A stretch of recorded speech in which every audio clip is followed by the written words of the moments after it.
La cara norte del Eiger es la pared montañosa más famosa del mundo.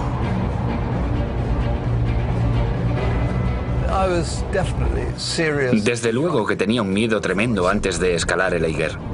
1,5 kilómetros vertical de quebradiza piedra caliza, hielo y vientos ululantes. El Eiger te abre sus puertas y subes más y más y más, y luego se cierran y no hay forma fácil de salir.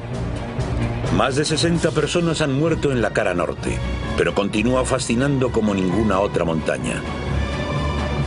Es el gran escenario de la escalada, un coliseo público donde el montañismo se transforma en teatro. Creo que es un poco como ser actor y que de pronto te digan que puedes hacer Hamlet. Su historia ha reflejado las tensiones nacionales de la Europa del siglo XX. Creo que Harrer llevaba la bandera con la esvástica en la mochila. Es un campo de pruebas, un rito de iniciación, un lugar de innovación donde se establecen los nuevos estándares. Todo esto cambió mi forma de pensar. Puedo ir, quizá, al Himalaya con una forma de pensar completamente diferente. Esto transformará el alpinismo. Nos disponemos a descubrir la reputación de la cara norte del Eiger y a comprender por qué se ha convertido en una montaña tan icónica.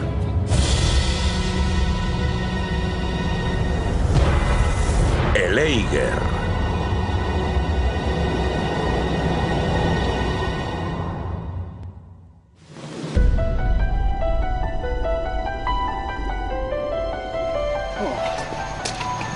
Perfección.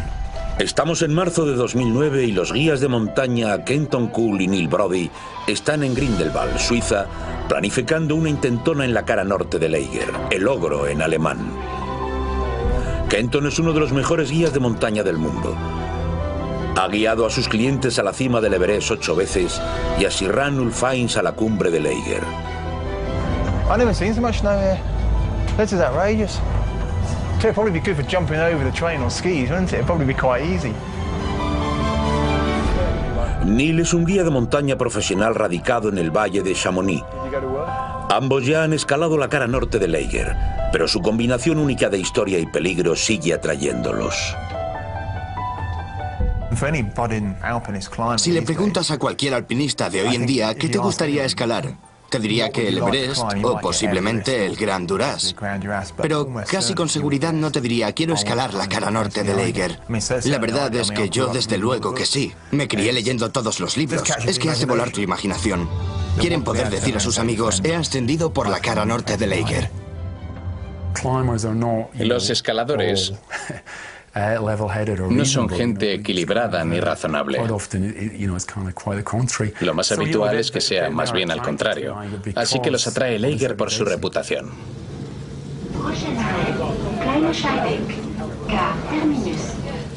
Bueno, Kleine Scheidegg, el punto tradicional de partida para las gestas del Eiger.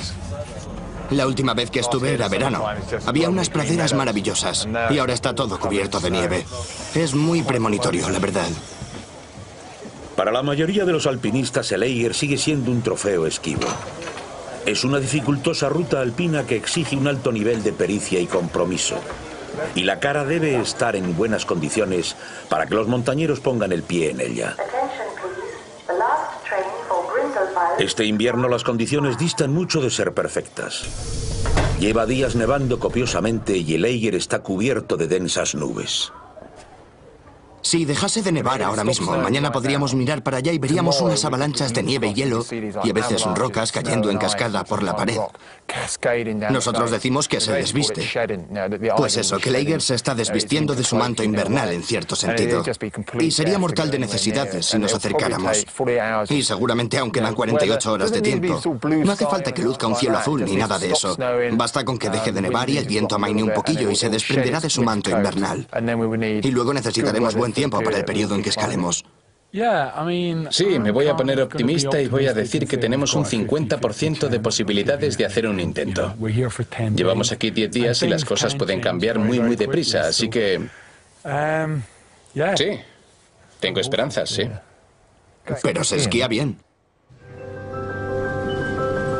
Llevamos 2 temporadas intentando filmar un ascenso por la cara norte, pero el tiempo se ha puesto en nuestra contra y la historia de Lager ha demostrado que este es un lugar que exige el máximo respeto.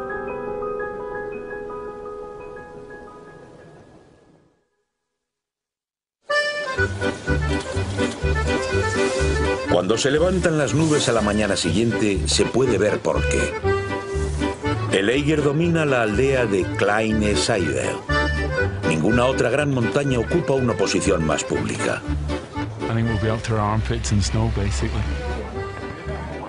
I don't know about you, Neil, but I don't think I've ever seen it quite, especially the upper reaches. It looks like it's been kind of blasted. It almost looks like a big rime ice on it, kind of like Patagonia style at the top. Just such an immense face. Oof. It's giving me chills just looking at it. El Eiger es inusual.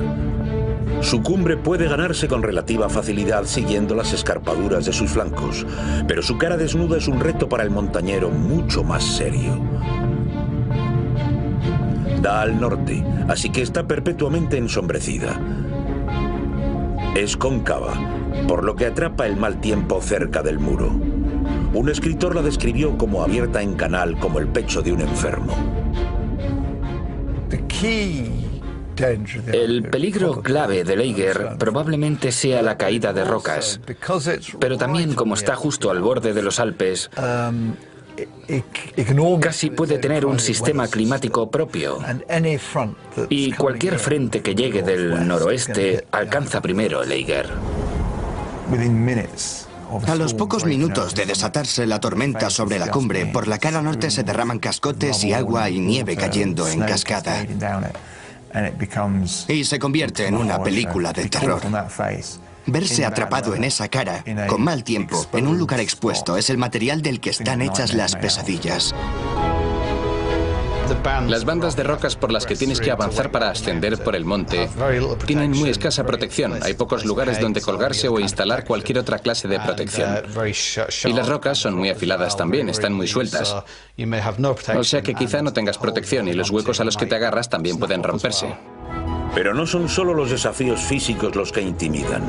La cara norte del Eiger tiene su propia y nutrida mitología. La primera ruta por la que se escaló el Eiger es una de las más emblemáticas del montañismo. El nombre de cada topónimo evoca historias de extraordinario heroísmo y terribles tragedias. Stollenloch, la travesía Interstoiser, la plancha, el vivac de la muerte, la travesía de los dioses, la araña blanca. Creo que el hecho de que cada repisa en el Eiger esté cubierta por los sedimentos de la historia lo hace muy especial y amplifica esa sensación de maravilla. Cuando llegas a la travesía de Hinterstoiser, conoces las terribles escenas que tuvieron lugar allí y eso te va a provocar cierta ansiedad, nerviosismo. Hay que pasar por esos puntos de historia, trepar por la historia. ¿Ves una piqueta? ¿Quién puso esa piqueta? Quizá fuera el mismísimo Heckmeyer. Quizá fuera Tony Kurz, en aquel épico descenso. Quizá fuera Chris Bonington. Toda esa gente. Y todos han tenido sus momentos en la cara norte. Dougal Haston, John Harling, que cayó y murió. Está plagada de historia. La historia del Eiger comenzó allá por 1858, cuando el irlandés Charles Barrington y 2 guías de montaña locales alcanzaron la cumbre por el flanco oeste. Al parecer lo que quería era escalar el Matterhorn, pero no disponía de dinero para llegar allí. Durante la última parte del siglo XIX, los británicos habían dominado los Alpes. Habían forjado una edad de oro del montañismo. Habían sido pioneros en grandes rutas por todos los Alpes y habían definido a lo que iba a llegar este deporte. La estrategia victoriana era conquistar cumbre tras cumbre. Era una tradición romántica en la que morir simplemente era de mal gusto. El motor del movimiento era sobre la clase media británica. Profesores, abogados, clérigos, que casi inventaron el pasatiempo del montañismo. Y la mayor parte de los primeros ascensos fueron realizados por escaladores británicos que confiaban en la pericia de los guías lugareños suizos, franceses, italianos, sobre todo los guías suizos. A comienzos de la década de 1930, los británicos pensaban que en los Alpes ya todo estaba hecho. Tan solo les quedaban las grandes caras norte de los montes que ya habían conquistado, los últimos grandes problemas de los Alpes. Pero ya estaban centrando su atención en el Himalaya y el Gran Premio del Everest. Los jóvenes escaladores europeos vieron la oportunidad de conquistar las montañas en las que se habían criado, y su estilo de escalada no podía ser más distinto de la de los aristocráticos británicos. Los alemanes, los austríacos y los italianos hacían escaladas con un nivel técnico muy superior al nuestro, sobre todo en los Alpes orientales, en los Dolomitas y Baviera. Tenían una calidad técnica y una osadía y una actitud completamente nueva sobre lo que era posible y lo que era deseable, que muchos de los alpinistas tradicionales británicos desaprobaban. Y el epítome de todo esto era la cara norte de Eiger. Estos nuevos alpinistas eran pobres jóvenes de la clase trabajadora. Muchos estaban en paro durante la Gran Depresión. Los montañeros alemanes no tenían nada que perder.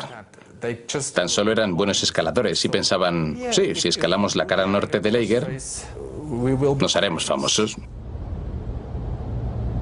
En agosto de 1935, dos de estos osados jóvenes realizaron el primer intento serio en la cara norte.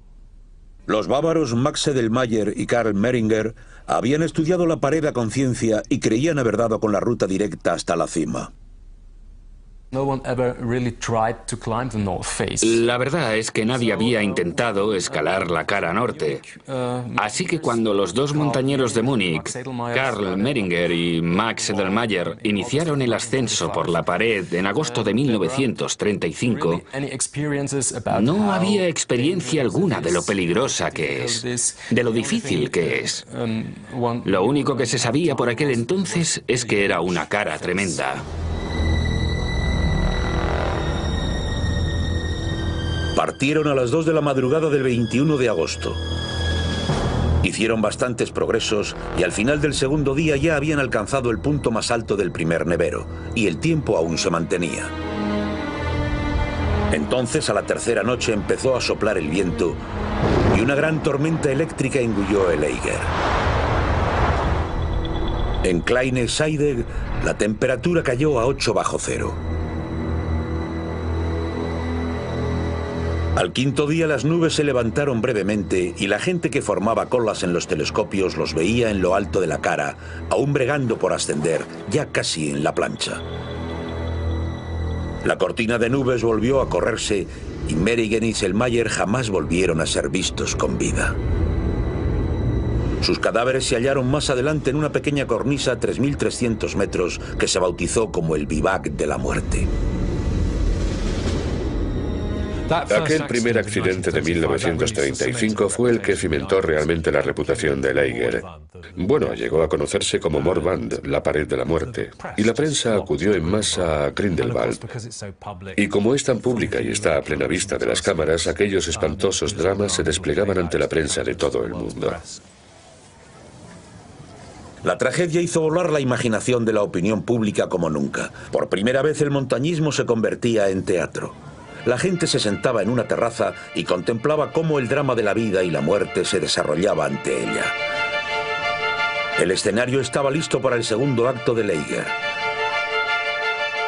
En el verano de 1936, la terrible reputación de Eiger atraía a los mejores y más bizarros escaladores jóvenes de Europa, deseosos de ser los primeros en escalar el espeluznante muro o morir en el intento. Aquel verano 12 jóvenes acamparon en el valle aguardando a que la cara norte reuniera condiciones. Eran los mejores alpinistas de su generación. Entre ellos estaban los alemanes Andreas Hinterstoiser y Toni Kurz, y los austríacos Willy Angerer y Eddie Rainer. Ellos también habían estudiado la cara norte y habían descubierto una intrincada y compleja ruta que exigiría enormes esfuerzos.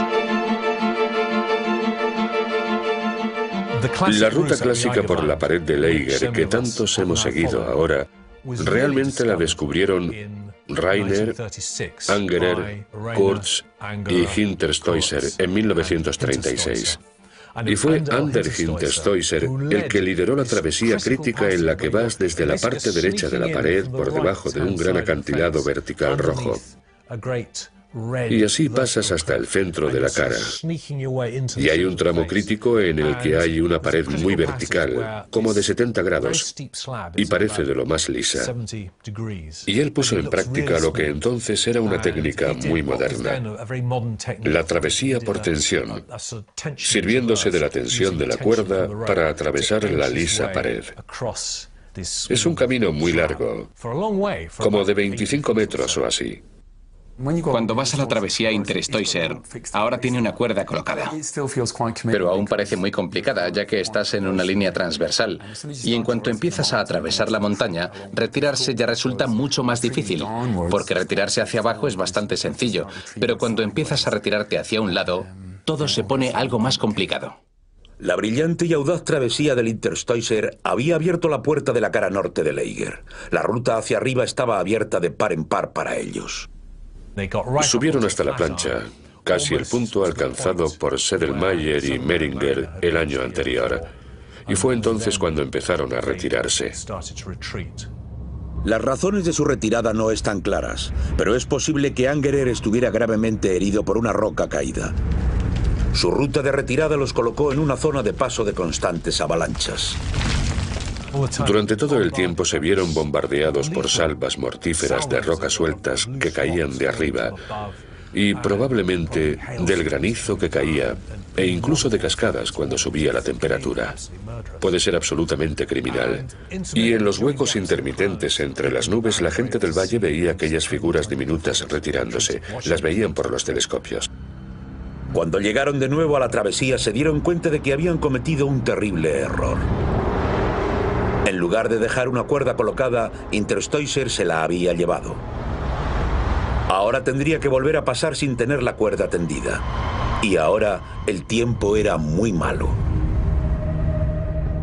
Para colmo de males, las lisas losas de caliza ahora estaban cubiertas de escarcha, una capa de hielo. Así que se había vuelto prácticamente imposible. Lo intentó y lo intentó, pero al final tuvo que abandonar exhausto. El único modo de descender del monte era derechos hacia abajo. El problema de eso es que bajo la travesía de Hinterstoiser hay grandes salientes, hay un cortado. Así que cuando comenzaron a rapelar, se adentraron en un territorio desconocido con grandes aledizos que los iban a dejar colgando en el aire. Y fue a todo esto cuando, con las cuerdas congeladas, 4 personas clavando piquetas, desesperados por bajar a aquel hombre herido. En algún momento de toda esa confusión, no sabemos exactamente cómo pasó, pero, en resumen, alguien se cayó, arrastró a los demás. Una piqueta falló y de pronto había 4 cuerpos colgando en el vacío. Había cuerdas que pendían en el aire. Y aquello acabó con 3 hombres muertos y un hombre, Tony Kurz, aún vivo. Pero colgando, literalmente colgando de la cuerda, en el vacío, bajo uno de aquellos grandes aledizos. El ferrocarril de Leiger atraviesa la montaña y hay ventanas panorámicas para que se asomen los guardias del ferrocarril y el público. Aquella noche un guardia oyó un grito a través de la ventana de Stollenloch. Al darse cuenta de que había escaladores en apuros, alertó a los guías de montaña y una partida de rescate salió por la ventana y se aventuró en la tormenta. Suben en un tren especial, trepan por la cara y gritan a Kurz: "No podemos hacer nada esta noche, intenta aguantar esta noche, volveremos por la mañana".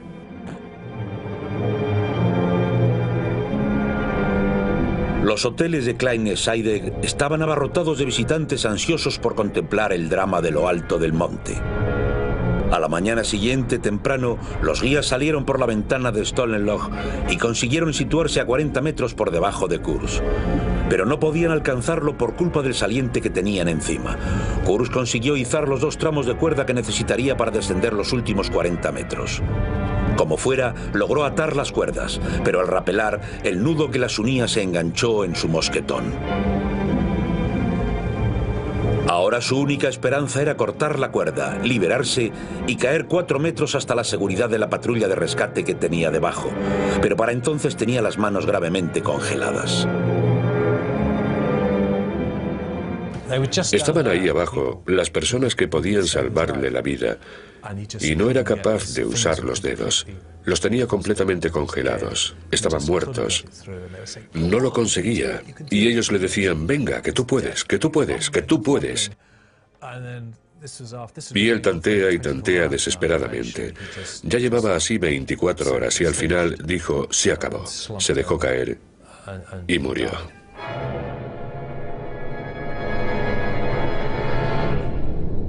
El historiador de Leiger, Rainer Redner, cree que se podría haber salvado a Kurz.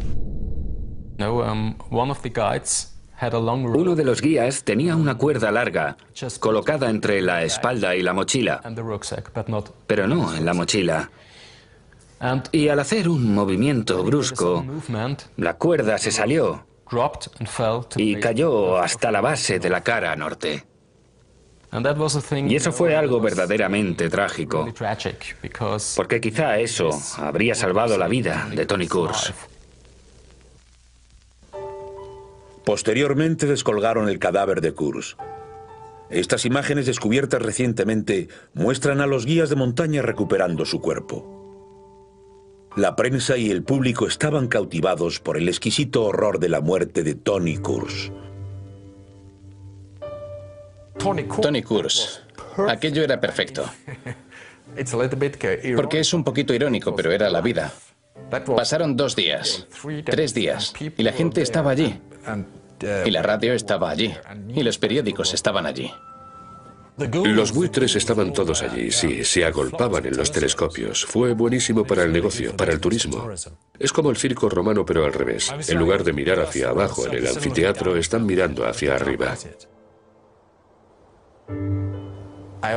Siempre he dicho que si hubiera habido televisión, yo creo que habrían retransmitido en directo la muerte de Tony Kurz, ya que fue muy dramático. Había 4 montañeros atrapados en la cara norte y luego 2 equipos de rescate luchando contra todo. El tiempo era malo y todo eso. No podías inventarte algo mejor. El Eiger era primera plana en toda Europa una vez más. Las autoridades suizas prohibieron escalar la cara norte del Eiger. Y el coronel Strutt, del club alpino británico, estaba indignado. Escribió diciendo que era sencillamente un pasatiempo para retrasados mentales y que quien quiera que hubiera logrado escalar la cara norte del Eiger podía sentirse satisfecho, sabiendo que había conseguido la hazaña más imbécil de la historia del montañismo.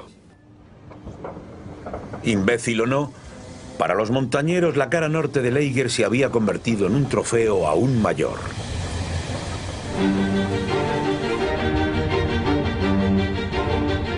I think it's the only mountain face in the world where you can actually get a train and then just like walk onto the north face, isn't it?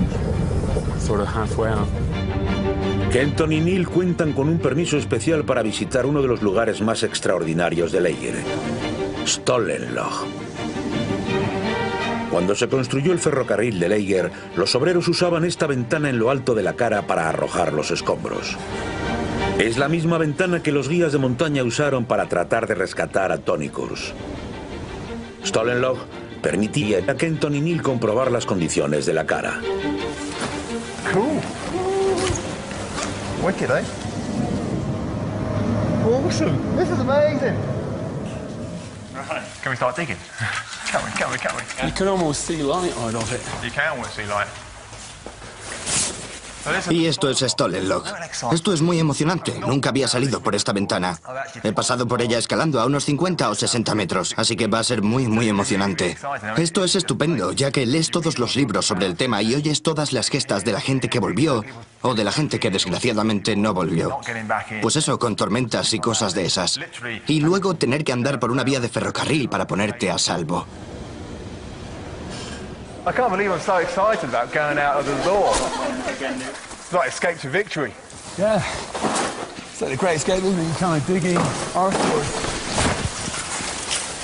Yeah, come on up, Kenton. Oh, awesome. Check this out. Bugger me, this is awesome. Look at the walls above. Wow. Hey, look at the mushroom. Mushroom, yeah. That is amazing. That's where the base jumpers leap from. One slip, certain death. This is just amazing.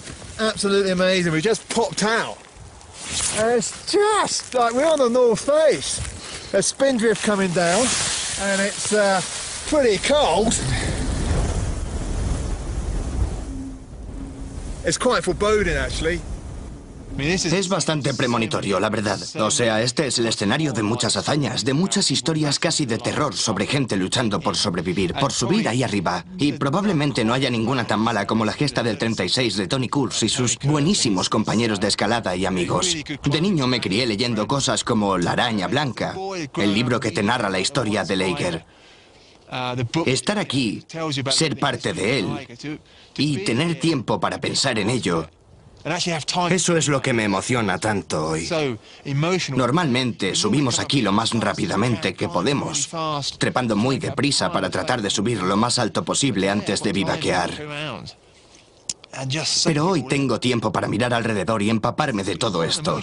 Es un lugar muy emotivo, la verdad. Sí que lo es. Y salir por la ventana. Quienes han abierto esa puerta y han entrado diciendo gracias a Dios que estamos vivos. Pues eso, hemos escapado. O al contrario, ¿quién ha cerrado la puerta sabiendo que alguien se ha quedado aquí fuera? Es un lugar con mucha fuerza.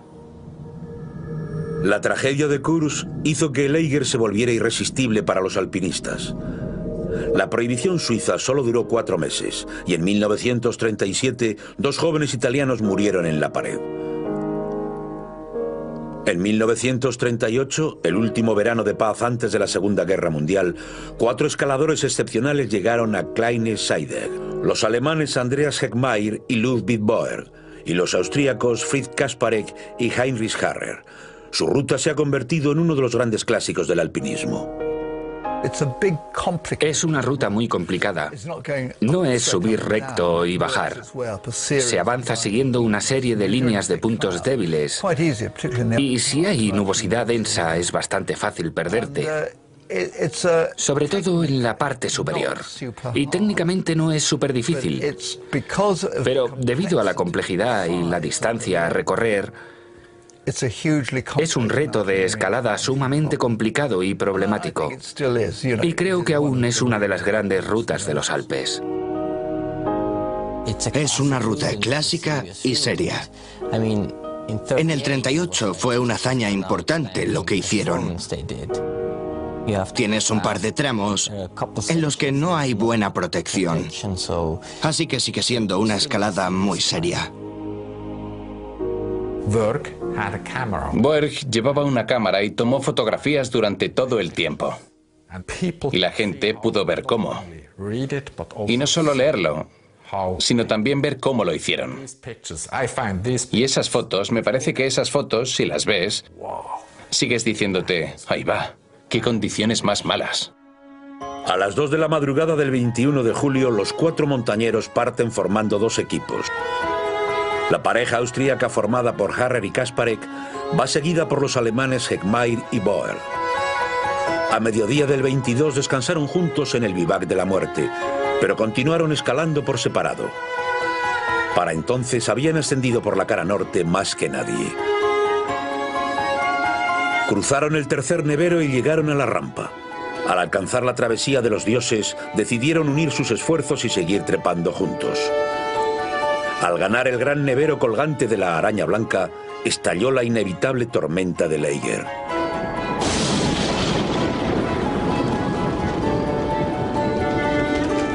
Por la cara caían piedras y avalanchas, pero los 4 se afanaron por las fisuras de salida y al final llegaron a la cima.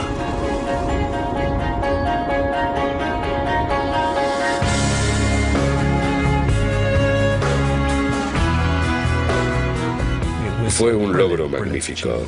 Magnífico se mire por donde se mire.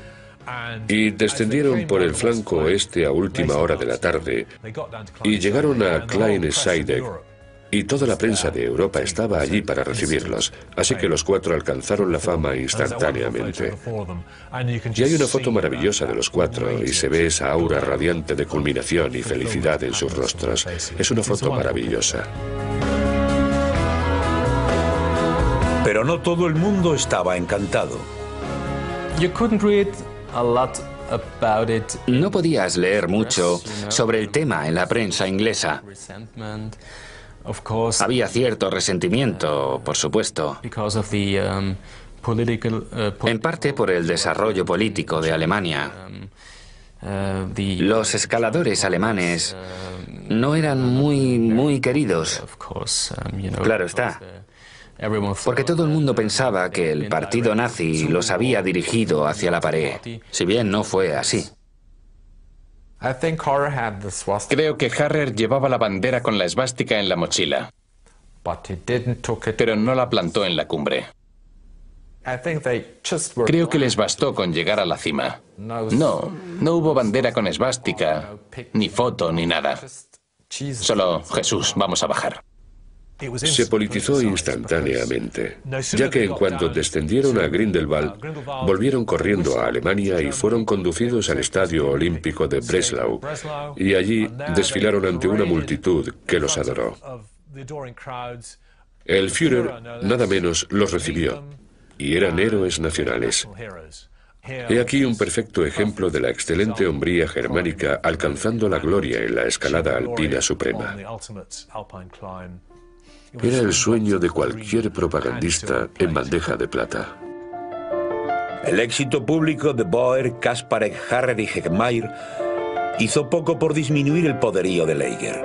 Abrió la puerta a una hueste de jóvenes ambiciosos y diestros guías, deseosos por probar su valía y hacerse con el supremo trofeo alpino para sus naciones.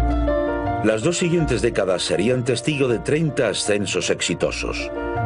Pero por cada expedición con éxito, parecía que Leiger debía cobrarse un precio. La muerte, el desastre y la controversia continuaron acosando a la cara norte. A finales de los 50 ya no bastaba con escalar la ruta clásica de Heckmair. Se llevó a cabo el primer intento en solitario y en 1961 también un notable ascenso invernal en las más crudas condiciones. Pero aún no había ascendido el Eiger ningún británico. Ahora, una nueva ola de montañeros sumamente diestros volvía a poner sus miras en los Alpes. Para cuando el joven de 20 años Chris Bonington llegó a Grindelwald en 1957, la cara norte había sido escalada con éxito 12 veces y se había cobrado 14 vidas. Era el inicio de una larga relación con la cara norte de Leiger. En julio de 1962, Bonington intentó trepar a Leiger con el legendario escalador británico Don Whelans.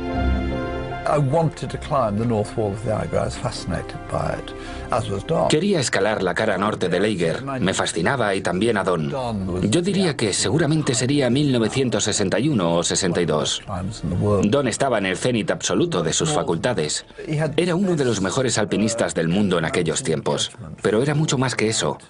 Tenía el mejor sentido de la escalada, la mejor concepción de la montaña que nadie que haya conocido jamás. Estaba muy por encima de mí. Tenía más experiencia que yo, pero, en fin, escalaba de un modo muy meditado, muy centrado, y lo consideraba absolutamente todo. Y en una montaña no podías tener un compañero mejor, porque sabías que nunca jamás dejaría a nadie en la estacada. Al mismo tiempo había otro fuerte equipo británico en la cara, Brian Nally y Barry Brewster.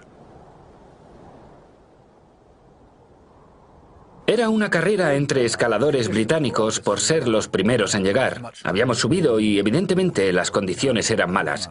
Hacía demasiado calor y el agua chorreaba y caía una gran cantidad de piedras. Y subimos hasta el comienzo del segundo nevero solo por echar una ojeada. Solo íbamos a echar un vistazo y teníamos pensado regresar. Y justo cuando íbamos a volver, unos guías suizos llegaron detrás de nosotros y nos gritaron que dos camaradas nuestros estaban en apuros al final del segundo nevero y que si les ayudábamos a rescatarlos. Y no te lo piensas dos veces. Nos dimos la vuelta y empezamos a atravesar el segundo nevero. Era muy peligroso. Llovían piedras alrededor de nosotros. Y cuando estábamos a mitad del camino, los vimos.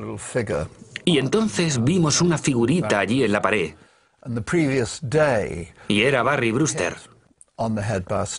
El día anterior una piedra le había golpeado la cabeza y Brian Nally había conseguido amarrarlo en una repisa al final del segundo nevero.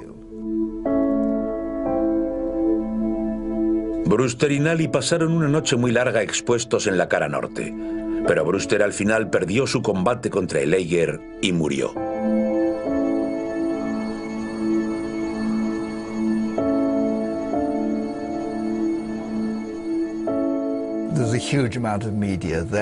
Allí había un montón de medios, había flashes y de todo. Y cuando volvimos a Kleine Scheidegg, había más si cabe. Aquello era una gran noticia, ya que era una especie de tragedia épica. Y creo que a Don y a mí, a ambos, nos repugnó un poco aquello. Y por eso agradecimos mucho poder escapar. Wielands regresó a casa, pero Bonington se quedó en los Alpes y a finales de aquel verano unió sus fuerzas con las del montañero británico Ian Clough. Estábamos en el cenit absoluto de nuestra forma física. Ian y yo nos llevábamos muy bien. Éramos muy buenos compañeros de escalada. Una vez lo desperté a las 5 de la mañana y le dije, mira, he tenido una idea luminosa, vamos a por el Eiger. Y el queridísimo Ian dijo, sí, vale, con que 3 días después estábamos escalando el Eiger y el tiempo era perfecto. Bonington y Clough habían realizado la primera ascensión británica por la cara norte del Eiger. El éxito del Eiger cambió la vida de Bonington para siempre. Gracias al Eiger me pidieron que escribiera mi primer libro. Hicimos una gira de conferencias y gané más dinero. Es una cara extraordinaria y una escalada extraordinaria. Y hay que tener en cuenta que fue en 1962, cuando era muy misteriosa, muy desafiante.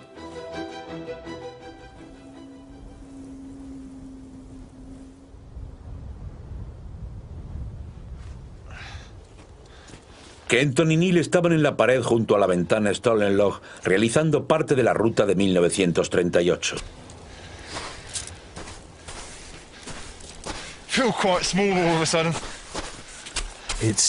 Tiene cierto halo. Y empiezas a escalar el Eiger con mucho nerviosismo y mucha ansiedad. Y preguntándote si vas a ser capaz, si vas a estar a la altura del reto. Wow, look at the spindrift coming down. Yeah, that spindrift is not looking good, is It's it? looking horrendous. Oh, Here comes the wind. straight down my neck. Si estás ahí arriba, siempre está oscuro. Siempre está... Miras a lo lejos, a los increíbles prados alpinos que tienes debajo con el sol brillando sobre ellos. O en invierno ves a todo el mundo esquiando al sol y sentados a las mesas comiendo y bebiendo y pasándoselo bien. Pero tú estás en una especie de tierra de sombras al borde del Eiger. Así que estás... No es como una montaña normal en absoluto, la verdad. Es como si hubiera algo... Como si hubiera algo vivo ahí.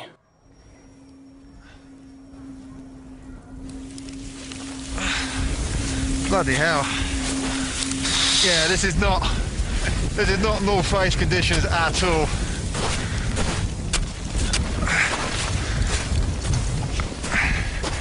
God, if my mother saw me now, she'd not be very happy.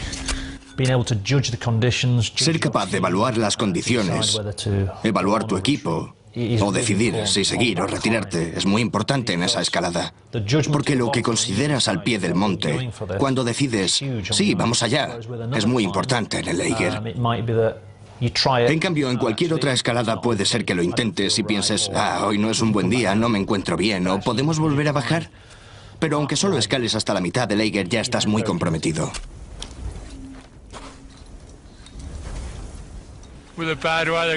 Con el mal tiempo que llega mañana, no es realista. No es posible. I don't think so. No, yo creo que no. Bueno, creo que ambos hemos llegado a un punto hoy en el que ya hemos visto bastante. Me conformo. Las condiciones no son perfectas. Hay malas previsiones meteorológicas. Creo que es hora de retirarse a la ventana de abajo. Y ya volveremos a luchar con la cara otro día. Pero en lo que a mí respecta, desde mi perspectiva de guía y escalador, esto es imposible. No vamos a poder hacerlo.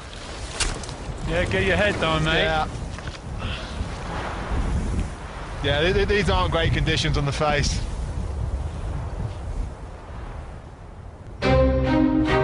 A principios de los 60, alpinistas de toda Europa buscaban el siguiente gran premio en la cara norte de Eiger. El directísimo o ruta directa, subir recto del pie a la cumbre. Se convirtió en una obsesión. Lo cierto es que se originó con un famoso escalador italiano que dijo: por donde caiga una gota de agua, por ahí trazaré mi ruta, y ello sin considerar si es la forma natural de ascender. En el verano de 1965, Chris Bonington fue uno de los muchos escaladores que intentaron la ruta directa. Una vez más, la prensa y el público se afanaron por comprender por qué aquellos jóvenes arriesgaban su vida en tan peligrosa montaña. Y más en una que ya había sido conquistada. También planeando una intentona estaba John Harling, un carismático estadounidense residente en Lausana, Suiza, donde dirigía una academia de alpinismo. Inicialmente Bonington accedió a asociarse con él, pero al llegar el invierno cambió de parecer. Todo aquello me preocupaba cada vez más. John Harling era extraordinario. Tenía una personalidad increíblemente pujante y estaba preocupado por él. En lugar de eso, Bonington accedió a fotografiar el ascenso para el Daily Telegraph, trabajando en la pared mientras los equipos escalaban. La ruta directa de Harling fue algo así como un gran circo mediático. Los escaladores nunca saben qué carta quedarse cuando los medios se involucran en el montañismo, ya que les gusta que sea algo un poco más privado, que es por lo que no suele entenderse muy bien generalmente, porque los escaladores no son muy abiertos al respecto. Y algunos estaban muy en contra de aquello, de que se filmara, de tener periodistas y todo ese alboroto. En febrero de 1966 la presión era enorme. Un fuerte equipo alemán también pensaba intentar la ruta directa. Harling había invitado al joven escalador británico Dougal Haston para sustituir a Bonington. La prensa mundial se congregó en Kleine Seide para ver el espectáculo. Los alemanes partieron antes, un equipo de 8 hombres que usaba tácticas de sitio ensayadas en el Himalaya. Cuerdas fijas, escalas, campamentos equipados con suministros. Tener equipos dedicados a la escalada abastecidos desde abajo significaba que podían continuar ascendiendo pese al mal tiempo. Continuarían hasta alcanzar la cima. La ruta directa de Eiger sería conquistada. John Harling, Dougal Haston y un especialista en roca estadounidense, Leighton Core, partieron también. Aquello se convirtió en una carrera, y no es que los escaladores la preparasen, pero se transformó en una carrera con el equipo alemán, unos escaladores alemanes muy buenos que trepaban en paralelo con el equipo anglo-estadounidense. Habían escogido el peor invierno en décadas. Subieron centímetro a centímetro en condiciones sobrecogedoras. Al cabo de 18 días habían llegado al Bivac de la Muerte, el lugar donde Selmayr y Meringer habían muerto congelados 31 años antes. En los años 60 la idea de escalar esta gran pared en invierno era casi escandalosa. Parecía algo prohibido. Y hacer ese tipo de escaladas tan técnica, con los dedos muy fríos, con todo enterrado en nieve polvo, parecía casi imposible.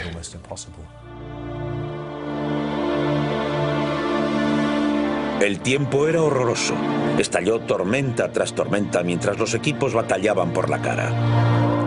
Estas imágenes de Dougal Haston aproximándose a la araña blanca fueron filmadas por John Harling. Fueron los últimos metros que rodaría.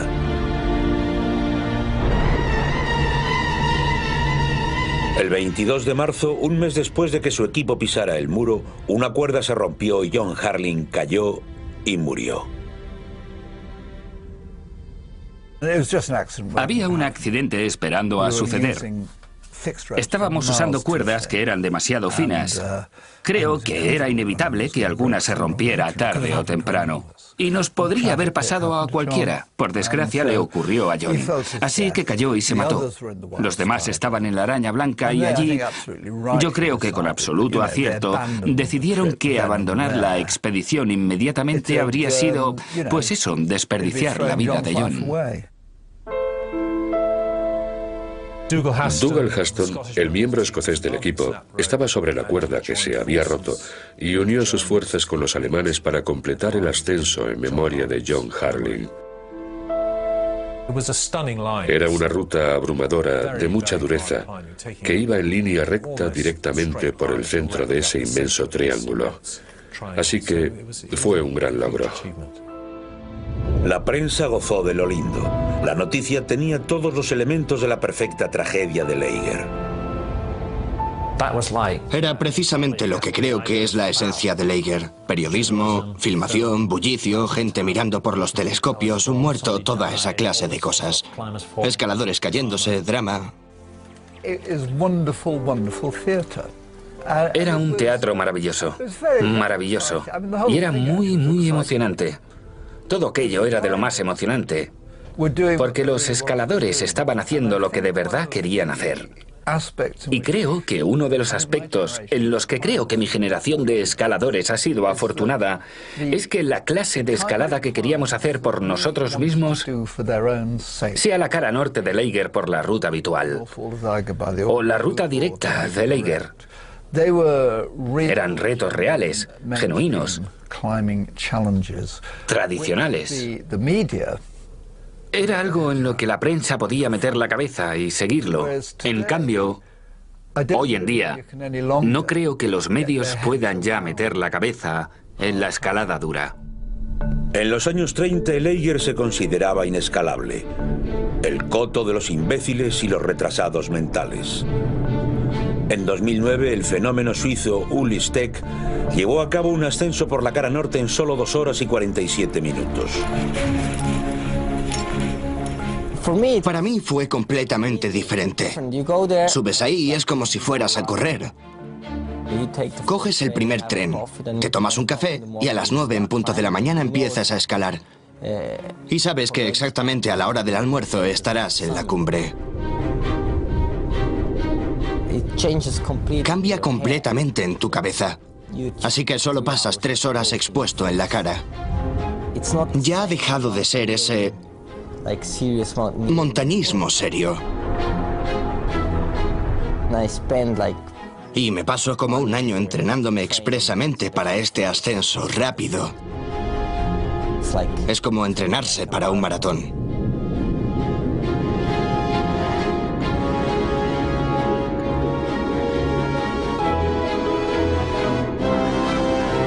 El papel de Laeger como gran escenario para los mejores escaladores de una generación no ha disminuido.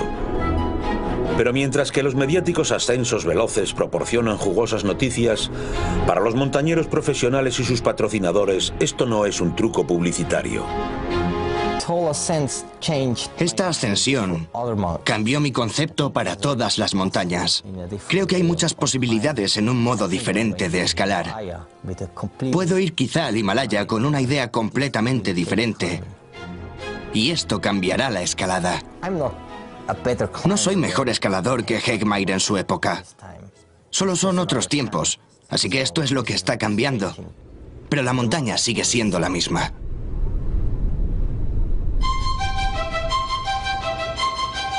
El Laeger es el tatarabuelo de las caras norte alpinas. En tiempos considerado invencible, un ogro maligno, ya se ha escalado por todas las rutas concebibles. Es un campo de juego para la élite más audaz del mundo. Estoy sobre Laeger, a 3.186 metros del suelo.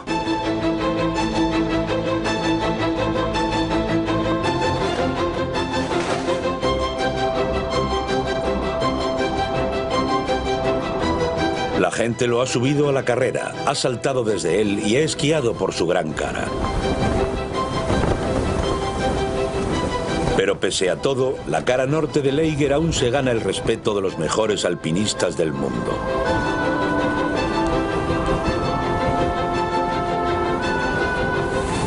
A menudo me he preguntado si el Eiger es una invención humana. Si en realidad es solo esta historia que hemos creado en torno a él y a la mismísima situación tan pública, toda la horterada de ahí abajo en Kleine Scheidegg, la gente de los telescopios, las terribles historias de los accidentes y las espantosas tragedias. Me pregunto si es solo eso o si la pared en sí es intrínsecamente interesante. Y de hecho, cuando vas ahí, es la mayor pared de los Alpes. Es colosal, es única. Muchos jamás escalarán el Eiger, no porque no podrían efectuar los movimientos precisos si tuvieran la seguridad de una cuerda sobre ellos, sino en realidad porque exige un gran compromiso, riesgos y poner a prueba si crees en ti mismo. Seguramente te gustaría aunque te cayeras. No tendrías que hacerlo, pero oye, no estás realmente completo si no lo has escalado. O al menos has vivido una gran aventura en él. Los avances en la predicción meteorológica y las técnicas de rescate han hecho del Eiger un lugar mucho más seguro que hace 50 años. Y mientras que las otras grandes montañas se han visto menguadas por el comercialismo, el Eiger aún conserva un algo especial. Ha sido el escenario en el que se han representado algunas de las historias más emblemáticas de la historia del montañismo ante un público ávido. Y ya solo por esa razón sigue siendo único. Personalmente creemos que por la recompensa vale la pena el riesgo, aunque a quien no escala le pueda parecer una locura. Lo hacemos por esos momentos que son totalmente impagables. Así que, ¿por qué nos enfrentamos a las caras norte? No lo sé, la verdad es extraño. Y especialmente esta. Esta es la mayor, la peor, la más horrible de todas.